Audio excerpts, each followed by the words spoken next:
Sous l'effet du soleil, l'eau des mers et des océans est transformée en gaz, la vapeur d'eau. C'est le phénomène de l'évaporation, qui se condense en fines gouttelettes qui vont former les nuages. La chaleur solaire fait également s'évaporer l'eau contenue dans les plantes, c'est l'évapotranspiration. Quand la température diminue, les gouttelettes se rassemblent pour former des gouttes plus grosses qui tombent. Il pleut. S'il fait très froid, l'eau se fige avant de tomber, il neige. Sur le sol, l'eau ruisselle, alimentant torrents, rivières, fleuves et océans. Elle s'infiltre aussi dans le sol. Lorsqu'elle rencontre une couche de roches imperméables, elle forme une nappe souterraine qui peut déboucher à l'air libre pour donner une source qui va à son tour gonfler les cours d'eau et les océans. Ce mouvement sans cesse répété s'appelle le cycle de l'eau.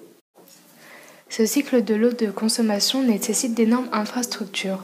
Pour alimenter en eau l'ensemble de la population française, pas moins de 40 000 captages, 700 000 km de canalisation et près de 16 000 usines de production d'eau potable sont en effet nécessaires. À ceci, il faut encore ajouter les installations de collecte et de dépollution des eaux usées, soit 180 000 km de canalisation et 12 000 usines de dépollution.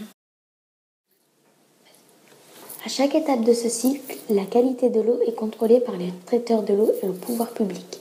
L'eau brute prélevée et celle effectivement fournie aux usagers après traitement doivent toutes être conformes aux normes en vigueur.